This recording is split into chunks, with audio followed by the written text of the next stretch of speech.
Good morning! Today is January 3. Pucha, hindi ako nakapag-vlog ng New Year kasi may pasok ako eh. Pero, nag-vlog na ako ngayon, 2025. So, lalabas muna kami ni Elias. Kukuha akong lumpia sa bahay kasi may mga lumpia pa dun eh. Piprituin ko na lang para makapag-almusal kami. Mamaya magpapa-ultrasound din kami ni Anjanette dahil lalabas na si Andres. Sana maging safe ang delivery or operations pala kasi CS na siya diretso eh. Labas po namin ni Elias.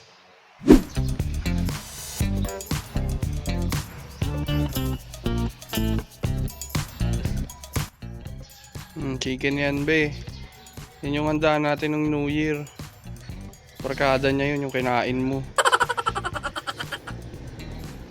Kakarakak! Tayo kuha tayo lumpia.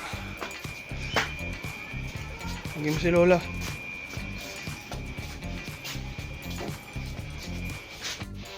Wow, dahil pa lumpia. Pahinga ko mga ano lang. 5 lang. Mission complete na kami. Nakakuha namin lumpia. 6 lang. Huwag yan, be! Bike ka daw, bike ka daw. Isi mo yung paa mo. Seatbelt. Sana, nawala yung seatbelt. Wan. Angas ah.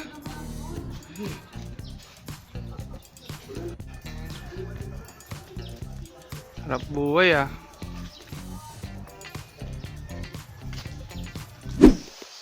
Kauwi na ako. Si Elias dinala pa ni Papa. Mag-ikot pa sila ng nakabike. Prituin ko muna yung lumpia para mag-almusal kami.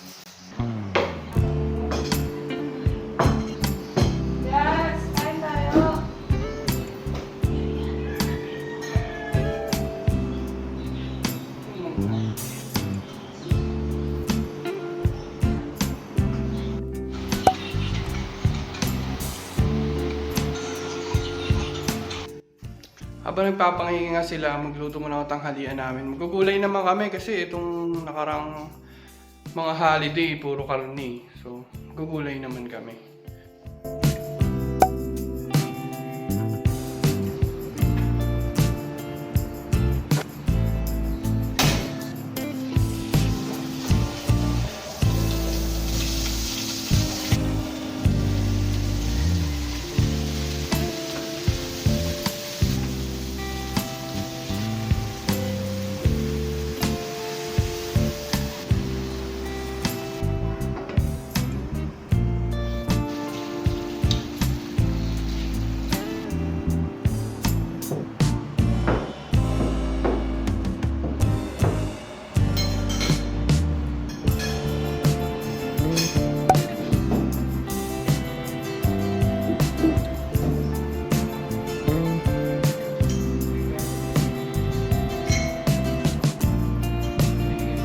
Lang namin kumain, papa-change oil muna ako ng motor kasi tagal na nung huling change oil ko, 2K na. So, kailangan muna magpa-change oil kasi may lakad pa kami mamaya. Magpapa-ultrasound kami. Bali, huling ultrasound ni Anjanette yun bago siya i-CS sa January 9. Basta ako magpa-change oil. Hatid namin si Elias sa bahay kasi magpapa-ultrasound kami. Yung huling ultrasound nga ni Anjanette. Oh, hi ka, hi ka! Hi ka, hi ka! Hi! Naiya ka? Hi ka, hi! Hi! Very good! Bye-bye na!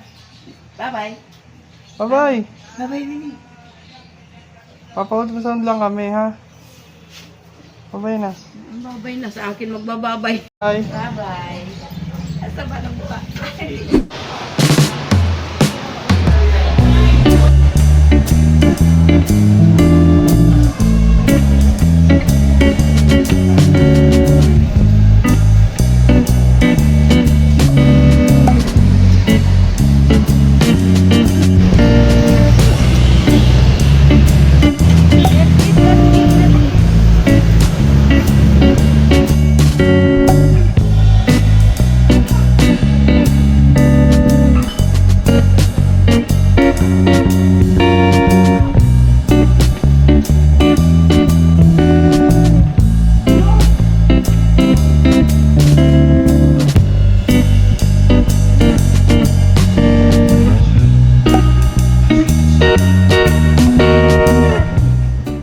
Wala akong masyadong ginawa today kasi ginawa ko na siya kahapon.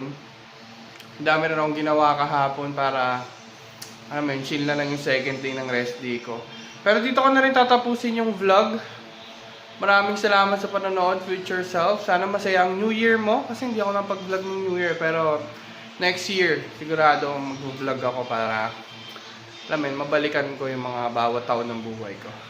Yun lang, maraming salamat. Bye-bye!